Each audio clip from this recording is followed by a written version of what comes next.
Welcome to Your Spiritual Besties podcast. I'm Lauren Leduc. And I'm Rashida McCoy. We're here to laugh, cry, learn, and connect with you. We discuss anything and everything from our everyday lives to the magical, mystical, and woo-woo. So take a deep breath, grab a cup of tea, and set an intention to receive, because you deserve it, bestie.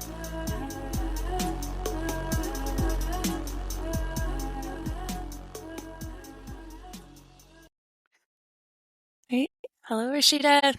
Hey, Lauren. How are you? I'm doing pretty good today. I just got a shower, so that's already a win. Listen up, people. Showers are a real thing. It doesn't just start with the newborn phase. It goes all the way through. Yeah, it is it's like the math that I have to do to be able to shower is kind of crazy. But yeah, we've been, it's summer. We've been doing all kinds of hikes and swimming and trying to catch minnows in the lake and, just getting filthy every single day. So. Yeah, you can't do that smell check. I'm good. No, definitely need to shower every day. Yeah, I know I'm not. So, that's so funny. Anyway, same thing here right now. Yeah, we have, so I took our big pool down, because it was just too much to manage. Daniel helps me with the heavy lifting, but when it's a project that I want, he's like, that's all you, boo. And I'm like, all right, but the pool is too big to manage. So I have a smaller pool to set up, but there's buckets and stuff that I didn't realize that were behind the thing. And we have so many tadpoles in there, and we had tadpoles in the pool. So yeah, the kids have been playing in that. I've been having to stop Miles from putting his hands in his mouth after he's interacted with all these things. He loves touching bugs, but he's not the gentlest creature with them, and I feel so bad. But yeah, same ditto. It's shower time every single day, but it's cool. Cleanliness is a thing. I was going to tell you, and we have a guest today, so I don't want to talk too long, but I was going to tell you just because I thought of you when I saw it. There's this trend of putting ponds in your backyard, but you kind of set them up in such a way that they clean themselves and you can swim in them. So it's like a natural swimming pool.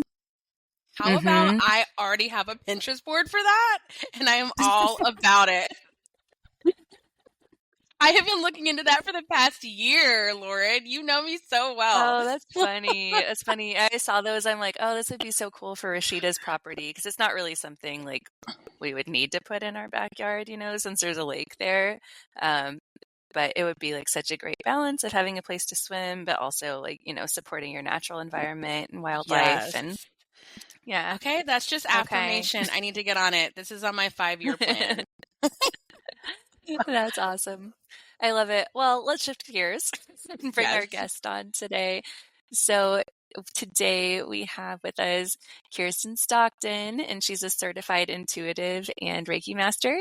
And Kirsten is an intuitive coach, energy reader, and healer, and Reiki master. Her purpose is to activate a remembering of your soul so you can live a beautiful and purposeful life that reflects you and your essence. Kirsten was a trial attorney for 10 years before she found her way home to soul and energy work. She lives in the Los Angeles area with her 2 little girls, husband of 13 years, and rescue black lab. And just full disclosure, Kirsten is also a member of our little coven, the Coven of the Sun. So we're so excited to just to get on here and get to know her on a deeper level today and share her wonderfulness with you. So welcome, Kirsten. We're so happy to have you. Kirsten. Thank you for having me, you guys. I'm so excited to be here with you. Yeah, we're going to see where this goes today. We're excited for that. And to start off, as always, on this podcast, we want to ask, what is spirituality to you? Oof. Okay. Well, so I'm going to try to keep this short in some abbreviated way. I grew up in a religious family. And so spirituality to me really is all about connection. And so when I was growing up, I went through the kind of traditional like Catholic upbringing. I went to Sunday school and I went to, I had my communion and all of these things. And I always felt so disconnected through that journey. And I felt like the stories that I was given through that for me just didn't work. They didn't work. And I felt disconnected from myself. I felt disconnected from the world. And so I was always seeking something to help me feel connected. And I grew up in the Pacific Northwest. I live in LA now, but the Pacific Northwest is so lush and beautiful, and nature really is like the playground. And so for me, nature brought that connection.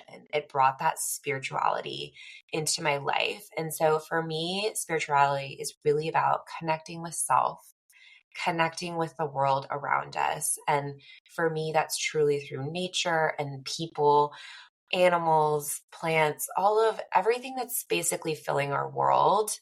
To me, that's what spirituality is. That's beautiful. I feel like connection is like that key piece when we think about spirituality. Yeah, it is. I think that to me was like the hugest like breakthrough. It was like, this is what it means to be spiritual. Look, spirituality to me is not like segregating religion and spirituality. Like they can go hand in hand. It's really about Mm, finding your own connection. And so for me, I just wasn't drawn to the connection that I was being taught. That didn't work for me. And so really like honoring yourself in that process too, and finding what connects you personally, I think is such a part of the journey to understand yourself and really like be able to be in tune with what it is that speaks to your heart, what works for you. So maybe it is, a different format, but for me, that's what brought me connection, was that just really thinking about life and how we're all so connected in different ways that we can't even see the layers, but we can feel them. And so for me, that's really mm. what it is, that connection part. Yeah. Yeah, I really love that because said it's not, spirituality and religion isn't like separated. It's just what fits for you. And I think that's really important. We're going to have by the time this airs, we'll have had an episode that came out that we had a really great conversation around kind of something like that. But, you seeing that earlier on and like just noticing that, hey, this doesn't really work for me, but what is it? What can I tune into and tap into? You also stated that you were a lawyer. Is that what you said? So can we talk about that? I mean, I know that was a lot of schooling. I know that's it's like almost a whole different life. So let's get into that a little bit. Yeah, let's hit the rewind button.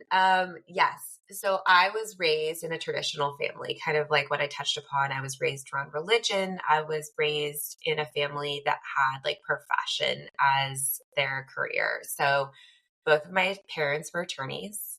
My grandfather was an attorney, and several generations before him were also attorneys. And so I am at least the fourth generation attorney in my family. So I was the firstborn, firstborn grandchild, and in all of those things. And so, growing up, that was part of my life. Being in a courtroom was my life. I grew up in a supply room and in the courtroom. And, that was something that I experienced on a, daily basis.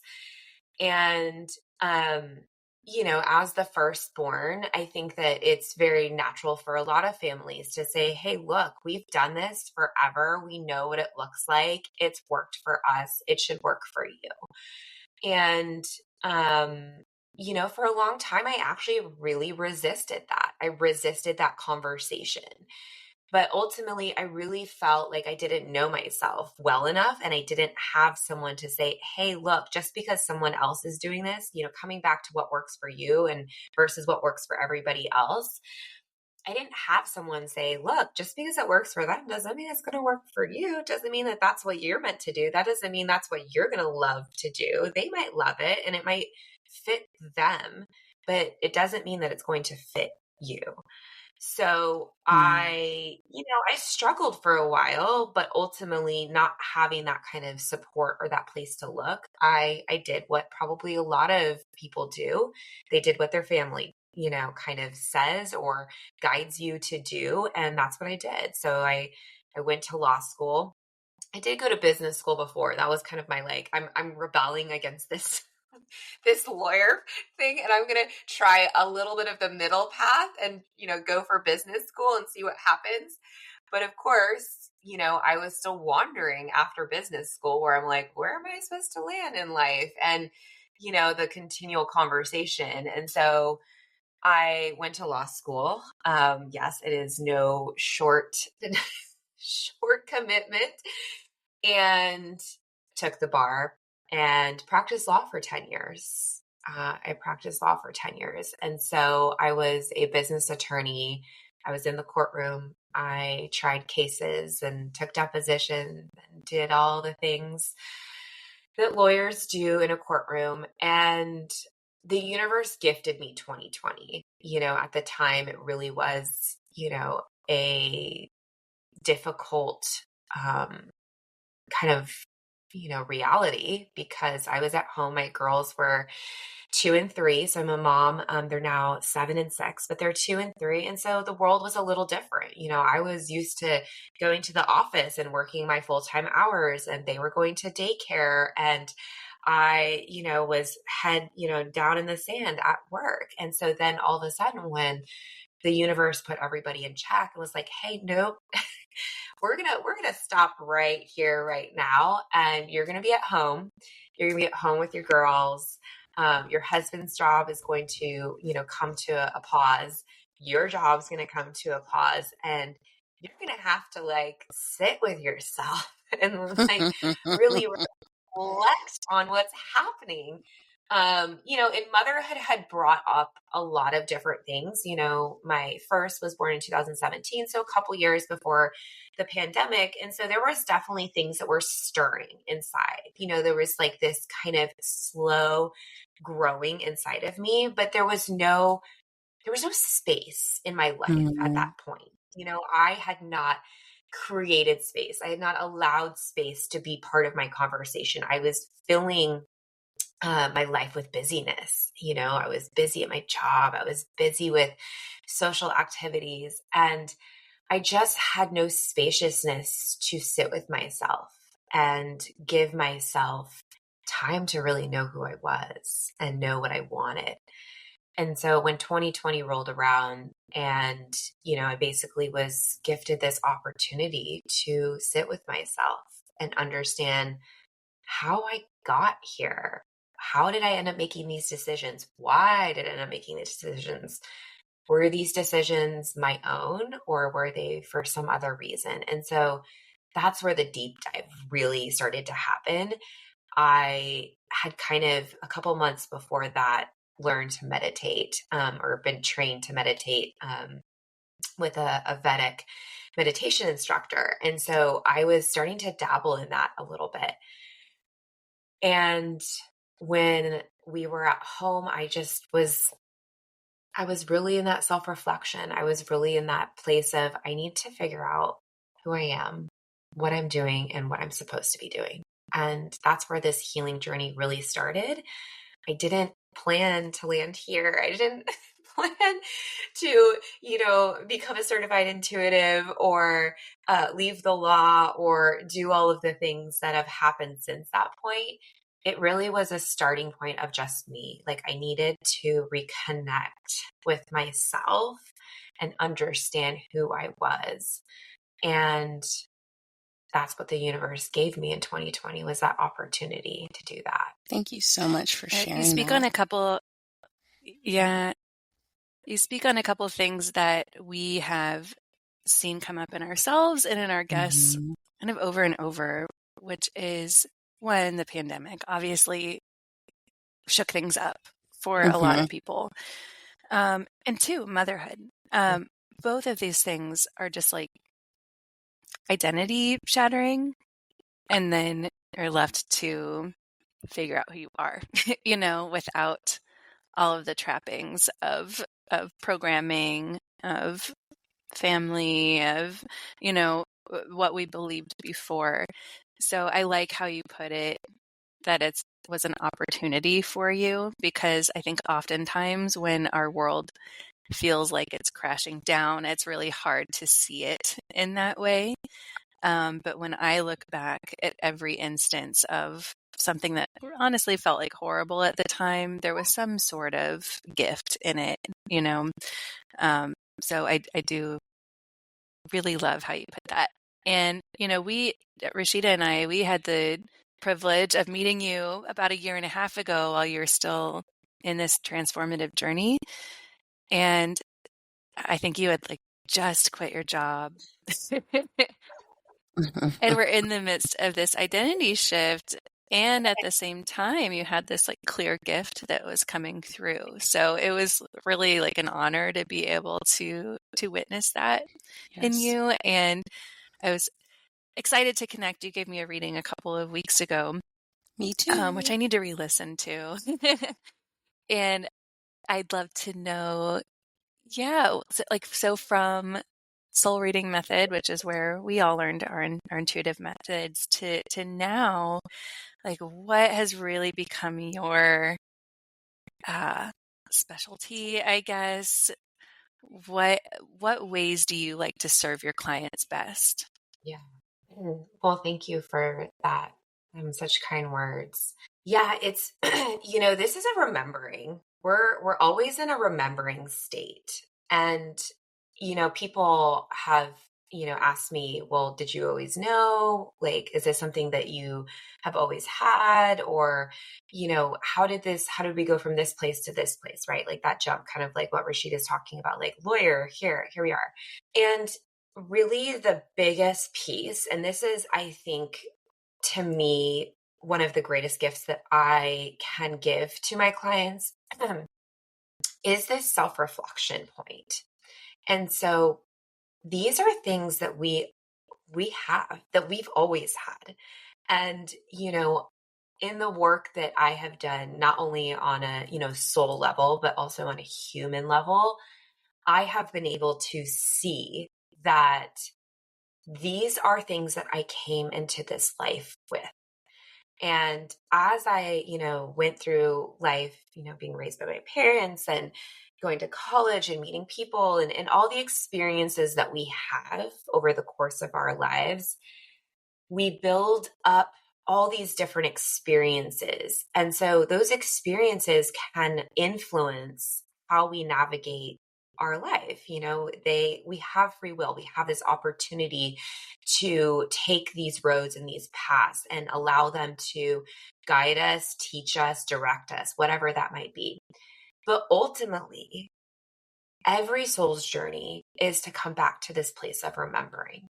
And it's a matter of time and when, and we have this, grand scale of time in our, human existence of, I'm 40 or I'm, 50, whatever it is, but it's not so linear, out in the different planes. It's different. It's fluid. It's happening at all times. But I think that, to materialize it here, there is a point in our lives that we come to, that we are meant to begin to remember what we came here for and how our journey and our path and our experiences and the people that we have come across in our life have built up this, essentially this story, this book that we are meant to turn back the chapters and read it again and understand the meaning, the messages, everything that was building up to this point.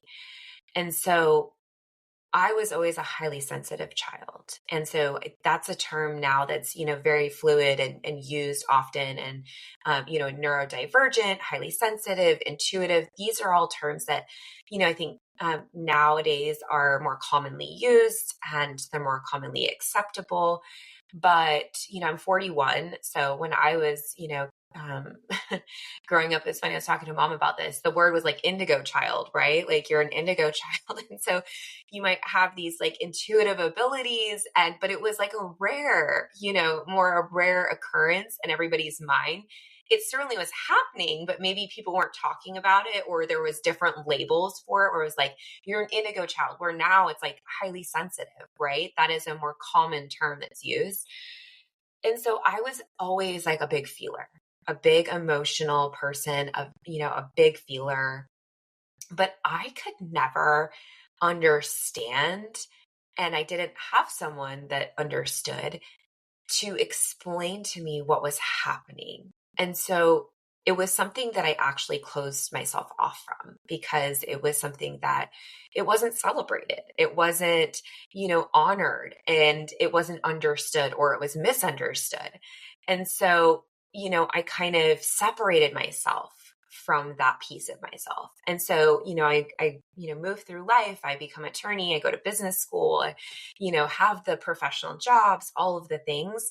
And those all enriched my experience and had a deep lesson, that on the other side, I can now reflect back on and understand what it was. But there is no, it's not like it went, it's not like I didn't have it. It might have just gone missing. It might have been shadowed. It might have been hidden, but it was always there. And so what I really love to work on with clients is exactly this. And it might not be the same as mine. My story is my story. Your story is your story. We all have different experiences, but I can say the commonality is that we all do have this beautiful purpose. We all have these beautiful lessons that we're here to learn and gain, and uncovering what those are is what I do. It's what I love to do. It's what I did. And to me, the journey, that's the beautiful part, is the journey along the way. The destination, of course, is this, beautiful place of knowing, but the journey is where the richness is. It's where the true beauty lies, even the hardships. There's a lot of hardships that we have, that we go through. And in the moment, you can't see with clarity what that is for. You can't understand. You can't, connect to that moment to say, wow, this is really something that I'm going to walk away and understand and learn from. No, it's hard. Motherhood, I mean, that's every day, right? Like every day in motherhood, we're challenged. And I truly think becoming a mother is a courageous act. It takes a lot of courage to be a mother, because you are constantly faced with these pieces, and there's no turning away from it. And so I truly think that that is something that I can bring to my experience with my clients, because I've been there. I'm still there, we're always healing, we're always learning and evolving and growing. So, that's what I would say I love to do with clients. I really love to dig down and go back into that journey. And that can go as far back as this lifetime and, prior lifetimes, and understanding how that all comes together and is integrated into the here and now and what's happening. Yeah. Thank you so much for sharing that. And you said something, you said, the choice of becoming a mother is a very courageous act.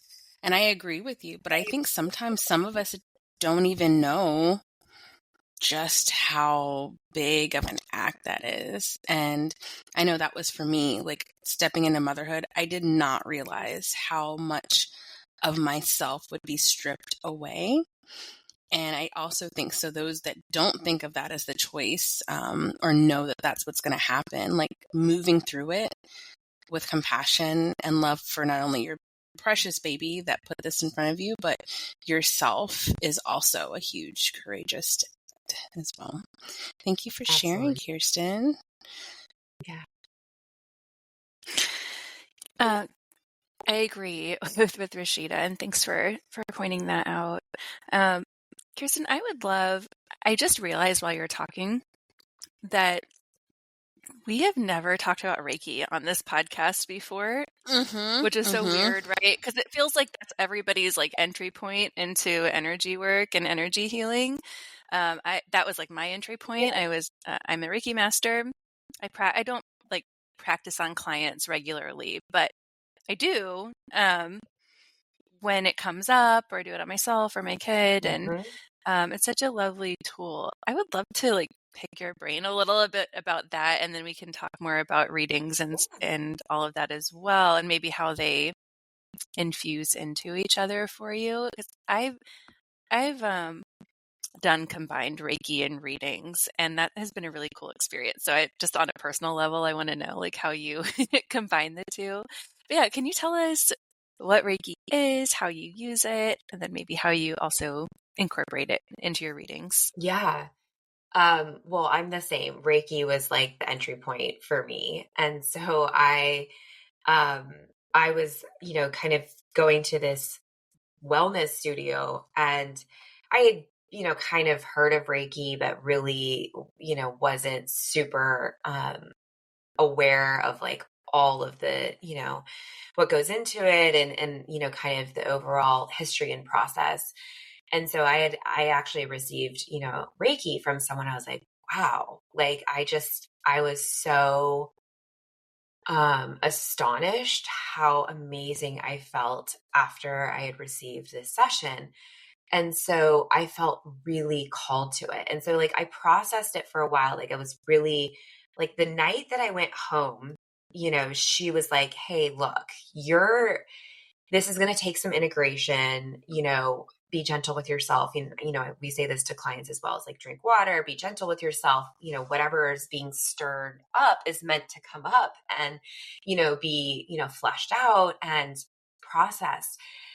And I made a huge journal entry on this, but it was like that night, like I went to bed and I remember, and I felt like fireworks literally went off inside of my body. Like everything was exploding in like the best way. It was like, wow, I just felt sensations. I felt just my emotions on a, deeper level. Like everything just became so much brighter. Like the vitality in my body was like coming online. And so I was like, this is incredible. And so I kept being drawn back to Reiki, which I think a lot of people are, that this is like that kind of middle, comfort place when you jump into energy work and receiving readings and things like that. And so I was just like, I feel like I need to do this. And so I reached out to someone and I was like, hey, I'm really interested in getting my,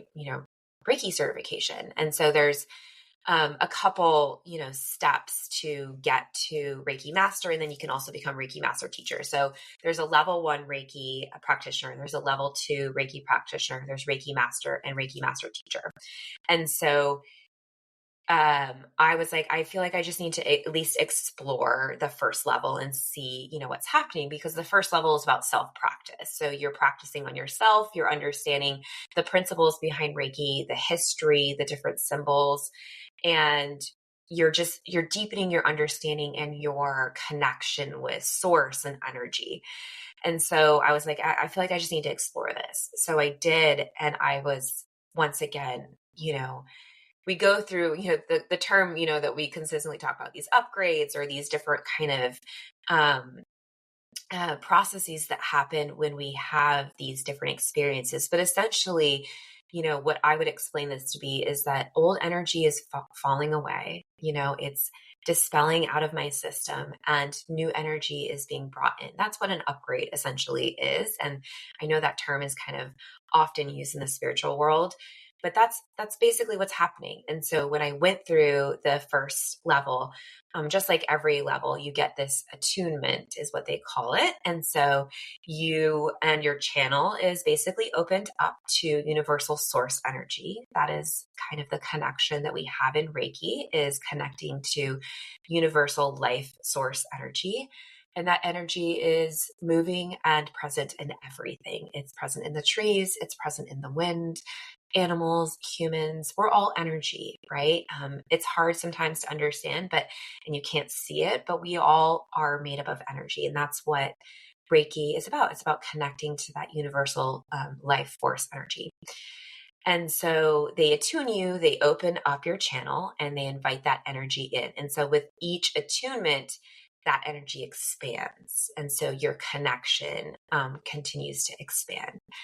And so when I did my first level, I just, once again, that, kind of firework feeling, that expansiveness inside of me continued to grow.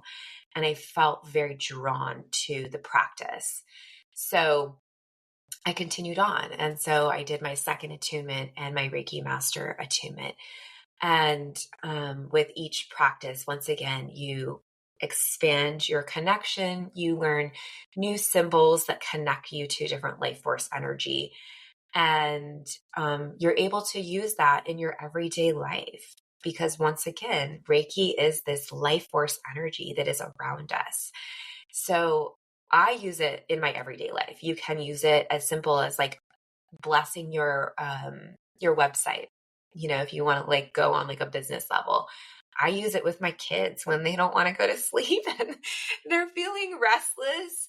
And I know that maybe they brought something home from school, or there's something that they're carrying around with them that they haven't been able to discharge or dispel out of them. And so I will offer a little bit of Reiki on them when they're, trying to settle down, get ready for bed. I use it on myself. I'm an empath. I'm, constantly, picking up energy and have to keep my boundaries. But look, it happens where we begin to carry our own emotions or something else happens. And so I use it on myself as well. And for clients, you can do like a direct reading or, healing session. But I also use it in just kind of my regular reading practice, because it is that deeper connection with source. And so when I'm in a reading with someone and I see maybe there's kind of a block that's happening in their energy or some sort of stagnation, I just will connect with that life force energy and invite it into their system to help, move things out and clear it and cleanse it. And it's such a gentle practice. I think that that's one of the things that people are drawn to. And it's used in all different settings. It's actually used often in some of the traditional Western medical facilities for people that are going through something that is more severe. Reiki is often used in some of these settings. It's used, with kids. It's used with people that are, not in the best of physical health, to, again, just help that energy and that life force come back into their system and bring that vitality. So I love Reiki. And it's funny that you say that. I was thinking about this yesterday too. It really is this beautiful practice that people are very much drawn to, but can often be like forgotten about and like put to the side. Like it's, we kind of talk about it a little bit in energy and then the conversation kind of goes somewhere else. But yeah. Thanks for that beautiful explanation and for sharing your background with it. And you're so right. Like it is kind of the forgotten energy healing technique. Yes. But it's something that once you have it, it doesn't even matter if you are a practitioner or consider yourself even like spiritual or something. You can use it everywhere and your hands feel different. Mm-hmm. And you can feel when you're using it and placing it in someone else or within yourself. And it's such a beautiful thing. And I wonder maybe if with social media and the internet now, because when I did my Reiki certification, there wasn't really that, we weren't so deep into this world just yet. If there's just things that are more like exciting and glamorous and, algorithms take us down rabbit holes, they get more and more wild. And, Reiki's kind of, it's not aliens or something. It's just like just sweet, sweet energy that we get to tap into, right? So I'm glad that we're talking about it right now. And I definitely recommend to anyone, if you've not had a Reiki session, to go get one. Mm-hmm. Because, if you have a massage, that's loving touch that you can feel. It's the same thing. It's just like receiving love through the hands. And it feels so warm and beautiful. I'll share that. So I grew up also in a religious household, which I've talked about quite a bit on this podcast. But one of the things, it wasn't Catholicism, it was more like evangelical Christianity, and they believe in hands-on healing. So for me, making the jump from that to Reiki wasn't unfamiliar. And in fact, I brought my mom to like a women's healing retreat that I was co-leading a few years ago, and we were doing Reiki, and I was really kind of nervous about exposing her to some of the things that we are going to be doing in our circles. And she just took to Reiki like that because of the experience that she's had with hands-on healing. And like she'd put our hands on us when we were kids and pray. So for me, even though I have, my own thoughts and feelings about religion, it's that practice still felt very comfortable and soothing for me. And yeah, just receiving loving touch is a beautiful thing. I've also noticed with people who are body workers, if they have Reiki energy or they work with energy, that the session is so much more effective. And I think and Rashida, I'm sure you can speak to this, but intentionality in general just adds so much to like a bodywork session and presence. You can tell when somebody's just going through the motions versus like really being with you and holding space. So yeah, I love this conversation. I'll also add, I wanted to share, I was leading a retreat in Sicily last fall, and I offered one-on-one sessions with the clients who are with me. And I did a combo of Reiki and readings because for me, all of my readings had been done online. I hadn't really sat with people in person. So I'd put my hands on the energy centers and just read as it was coming up and do Reiki. And it was awesome. I wish it's something I could incorporate into my career right now. I think it's something that we'll probably have to hold off until Gemma is a bit older. And I'm able to have that that one-on-one time with people. But yeah, I feel like Reiki just adds so much to whatever you're doing, whether it's reading, teaching yoga, massaging, etc. So thanks for letting me go off about that for a little bit. Well, icing on the it's such a beautiful way that it can be incorporated in so many different ways. Sound baths is one that you might see, frequently, but I can do group Reiki sessions. That's the other beautiful thing, is that you can offer this healing in a group setting as well, which is really special, to be able to do that. And I think that it is something that I do use in my readings and in my practice consistently, but I'm, again, like you said, it's not spoken about in the same way. Yeah. So Kirsten, I would love to go through what a session with you looks like. Yeah. Awesome. Well, thank you. So every session is different and unique to the person, but I would say that, I have kind of some general, structure to every type of reading. So usually for me, I have the energy of the person kind of shows up for me before the reading. And I know that for both of you, that also happened. But so usually the energy will come to me before I start. And often I'll get intuitive hits before we even really begin the session. And so I will, kind of make space for that before every reading, as I kind of, plan for that to happen, knowing that that's kind of what happens for my readings. And so I will, depending on what's happening for the person, I will get messages. I might connect with an oracle card or a tarot card for them, or it could be a crystal, or it could be a combination. It's really what's, coming forward, what spirit wants me to, see and hear and understand is happening. And so I will, start that process. And then when I do live readings, for me, I do my readings a little bit different. I really like this, especially for moms, to try to take this as a moment of sacred pause. And so, there are certainly, everybody has different practices and how they do their readings. But for me, this really is about connecting with yourself. And so for you to fully receive and really be in that state, I think it's important to have that slow down period. So there's, essentially a time in the reading where I'm doing the reading, and I encourage the client to just, meditate or rest or just be in a still state, whatever is working for them, because everybody is different. But, trying not to, be doing a bunch of different things, not filling the time with other stuff, but to really slow down and connect with themselves. And so I encourage that for my live readings. And so the reading happens while they're doing that. And so for me, on the other side, what I'm doing is I'm doing a lot of different things. And again, it's guided by spirit, and each person is a little bit different. But generally, how every reading works is I do an energy reading. So I read your chakras.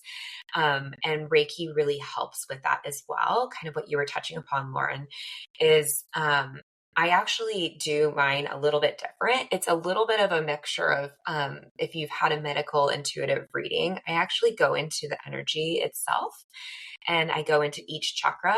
And so I'm actually sitting in the chakra itself, and my experience is looking outwards. So I'm within the chakra, and I am sensing the energy of that energy point. And usually I will get visuals during that experience. And so the visuals could be metaphoric, so kind of interpretation based, or they could be actual remembrance or experiences that have been imprinted and are being carried by the person. And so I will go through each chakra and do kind of an energy reading of that person's personal energy. And usually during that time, and kind of, when I was connecting before, there is like this overall energetic message that comes through. So there might be some bigger messages that are coming through. And just like, with Reiki, I'm sensing what's happening. If there's a chakra that feels out of balance, it feels too big, it's too small, the colors coming out really bright, I am once again knowing that there is messages and maybe some healing that needs to happen. So I am focusing my attention on that. And then what I will do is I usually like to leave the person in kind of a little bit of an energetic blanket, is the best way to describe it. So spirit guides are there, the team is there. And so I will usually leave the person in kind of a protective place. So they might be bubbled, or they might have some sort of kind of like energetic protective blanket over them. And I usually have their support team, so their spirit guides, angels, whomever is coming through, remain. And then I actually journey onto the Akashic Records. And so the Akashic Records is this, energetic library of everything that's ever happened, is happening, or will happen, memories, thoughts, processes, past lives, everything. And this is part of, what we train together to do, is do this whole process. And so I will go to the Akashic Records, go to the room for the person. There's a keeper. So I greet the keeper. I go through, kind of a whole process leading up to that. And I will go to the room. And for me, I'm reading energy all the way through. So every piece of the journey that I am going through, that I am visualizing, is part of the medicine, is part of the messages that are coming through. So I am seeing, a different door, a different key. I am seeing different pieces in your room. Each room looks completely different. It's unique to you. So Lauren's room and Rashida's room are completely different. It is the true print, like blueprint of your soul. It is everything that your soul has collected over every lifetime that it has existed. And so it's such a beautiful experience every time, because it's different. And it really is just so representative of this person's soul, their journey. And I honestly, I love it. I feel so excited and alive every time I do a reading. And so in the room for that person, I ask for the book of messages, and different things will come through, channeled messages will come through, or I might be shown something that I need to kind of dive into a little bit and understand. But then I, kind of wrap things up, and I have a whole process with that. And we come back, and I come back with the client, and we walk through everything. And so as we kind of walk through these things and talk through it, additional things might come in. There might be kind of some more, layers that begin to flesh out as the conversation happens. And and that's kind of where the reading happens, the magic happens.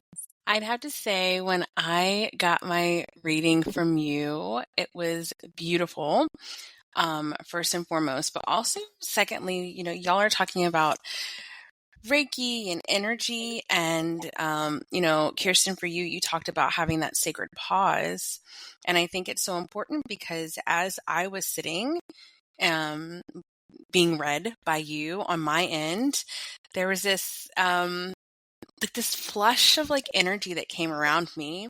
And when we had our talk, you were like, you know what? Your energy was kind of, I needed to bring it down a little bit. So I put you in this cocoon, and I'm like, oh my goodness, that's exactly what I was feeling. And so I really love how that came together. And it's also just affirming anyway. I know when we're in this space, like we believe, we believe and we know, we feel, we have the experience.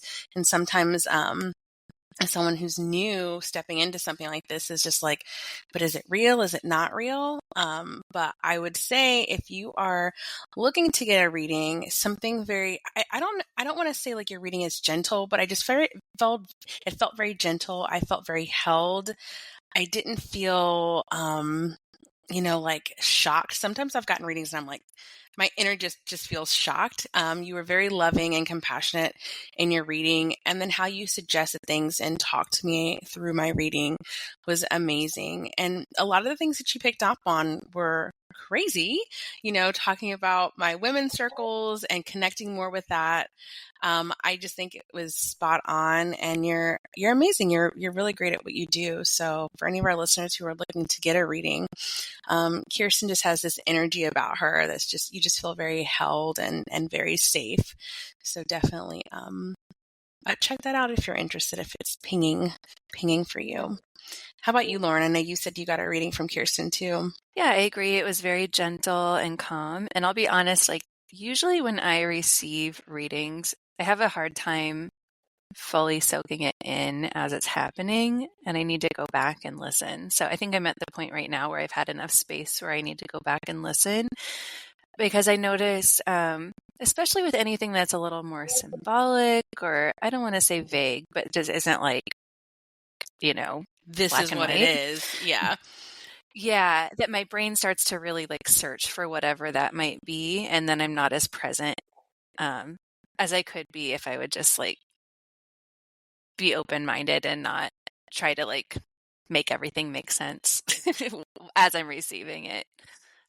So I know I'm going to go back, and Kirsten sent a recording. I'm going to go back and listen and really, soak it in. I love that we have that technology available to us, because I find I do that with pretty much every reading I receive, and I get different insights later on. So yeah, I really loved it. I'd love to know for you, Kirsten, in your bio, you talk about helping people align with their essence and then to live a more beautiful and purposeful life. And for you, when you're talking about someone's essence, do you picture it or visualize it or feel it as their Akashic Records room? So, first of all, thank you guys, for those beautiful words. It feels amazing. And, it was such a pleasure to read for both of you. So I categorize, reading energy kind of in one bucket. And so there's different ways to read energy, and a lot of modalities that people are familiar with, tarot cards, Reiki, intuitive readings, Akashic records, chakras. Those are all ways to read energy. And so connecting with someone's essence for me is a little bit different in my experience. And so I actually have a different, like, direct connection. So if I'm reading someone's energy and reading their chakras, that is like an energy reading. Whereas I actually can have a direct connection with their soul or their essence separately. And so I do visualize it. I do see it. And so, you can't really give it like a description. It's not one of those things that can be really materialized into words because it's not material. It is actually not material at all. It's something that's outside of the material world. And so when I'm connecting with someone's essence or their soul, first of all, it depends if they want to. So this is an invitation, a mutual kind of agreement. And so if they are open and they want to, they will show up and they will allow that to happen. It's not something that I force or, try to draw out. It is something that happens, in a natural, fluid way. And I would say most of the time they do, like they're looking for that connection. And so I actually am able to engage in like a direct conversation. It's a very much of this, kind of back and forth conversation. Whereas reading energy, there's this interpretation that's happening, right? So it would be like having a conversation versus, I'm reading text and I have to interpret what the text means or says. And so there is a slight difference for me in my readings. And when I connect with this soul, usually it's very direct. They are very direct. They have things to say and they want to get it out immediately. And so usually those messages are already tied to what the energy is saying, like what has come through in the energy reading. And sometimes the connection happens at the beginning, sometimes it happens at the end. It just kind of depends on the layers, because once again, we are energetic beings. And so when we layer energy on top of energy, it can take a minute to get down. Okay. So if somebody has, let's say they're new into energy work and they've never had a reading and they've never had a healing, well, there's some layers there to get through. And so some stuff has to kind of get, shaken off and dispelled and, cleared out and healed to kind of get down into the other layers. And so unless there's something that's very direct and needs to happen, there's a bit of that shedding process that needs to begin before we go to that next level. And so it is a little different than just reading energy. It is a bit more of this like one-on-one direct channeling conversation that's happening. Yeah, that's really interesting. And honestly, it's nice. It's nice to have that directness because the symbols are great, but sometimes it's like, I don't know what this means. I'm just going to say this to you. Hopefully it resonates. Lauren, that has been our thing. I feel like that was us always. We're like, this came through, but I have no idea what this means. Does it mean anything to you? Yeah. And sometimes it totally does, and it is a shock to me. I'm like, I don't know what this bear in a cave means, but oh yeah, that was a real example on this show. But yeah, it's funny. It's funny all the different ways to communicate, and I don't know. I think everyone gets what they need. And I love that you have developed that specific methodology because that's not something that we were taught. It's just something obviously that has come through really naturally for you. So I love that. And I also, this resonated with me a lot, I said, but the beautiful and purposeful life. What is a beautiful life and how do you help people connect to that? Well, I think that we're going to go back to where we started. This is about you. This is about you and your journey. So what is beautiful and purposeful to you? What is beautiful and purposeful to me is not necessarily the same thing. And so I think that we are coming back to where we started, which is about that deep connection with self and understanding what is beautiful and purposeful for you. And so I think that, the word purpose is used a lot, right? It's used very consistently out in the spiritual world, and it can feel big and heavy at times. It can feel, overused at times. But I think that what we have to always remember is kind of going back to that conversation that people, experiences, everything that we have gone through in life is adding to our purpose. And what is purposeful in that moment is adding to that journey to get to the destination. And so, yes, we have these, kind of bigger overarching purposes, but my purpose in this lifetime is not the same as yours. And it's not even necessarily the same on a day-to-day basis. And so I think that there's purpose and intention in everything that we have in our life. And being able to connect with that and connect with ourselves and what resonates for us personally, I think is what I mean by living a beautiful and purposeful life. It's your life. It's you. How do I get you to be you? That's what I want. I want you to be you. I want you to live in your authenticity, your true self. I think for me, when you said that, and even when you were talking about your story in the beginning, the biggest thing that came up for me out of like both of those moments was like, one, the space and the stillness. I think sometimes we have a hard time, especially if we're new on this journey, like knowing what that even feels like, knowing that I don't need to like, create things to like fill my time. That's very much what our society is. Like, oh, I have an opening at this. Like, let me do this. Let me meet up with friends. Let me have this. Let me go here. Oh, I need to, it's all about like filling up our time and not creating space. And so I think when you work with someone, like you, Kirsten, or me or Lauren, we are helping you create that time for yourself to not just, to take it and to sit in stillness maybe, and to just sit in silence maybe and take it and reflect upon it. But, that is that like wedge to kind of get you in that space of now is the time for you, and to really start reflecting on what it is to be you. Who are you? What are you here for? What do you stand for? What is important? Because a lot of these other things that we fill our time with can seem like so important, right? But it's not until we take that moment and like really go inward. And that's really like what I know we're about, is really going in with our clients and creating those moments for them to self-reflect and to take a step back. Yes. Beautiful. Exactly. That's what these readings are about, is holding space, creating spaciousness, reconnecting with ourselves. And I'm sure you guys have experienced this too. Most of the time when we do readings, there are maybe a few things that come, as new and fresh, but a lot of times the person's like, yeah, I already knew that. It's validation.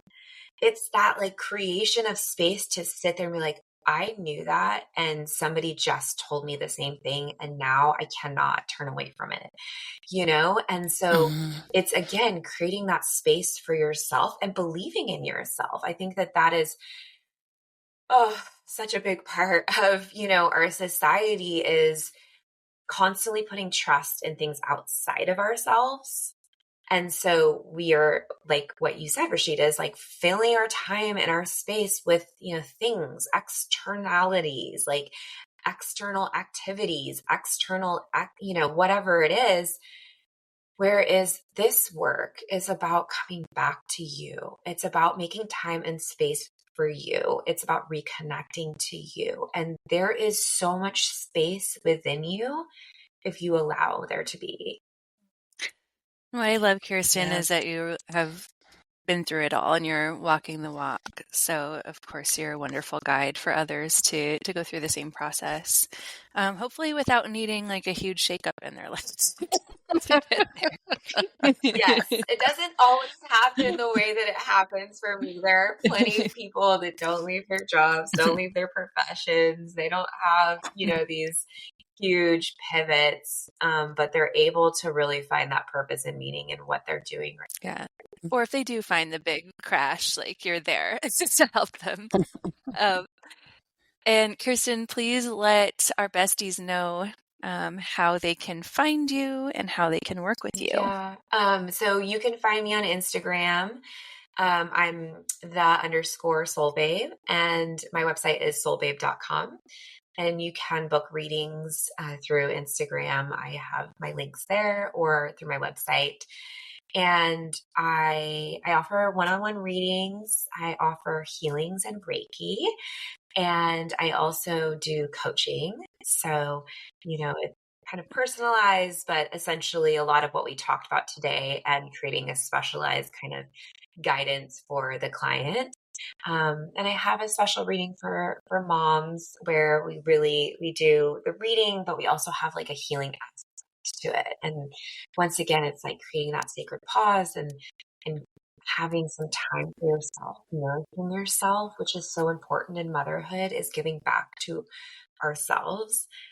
We are the sun in our universe, and we have to be able to stay lit through that time, the hard times. And so recentering, creating space, having a place to talk, honestly, there can be times where we just feel like we need to share.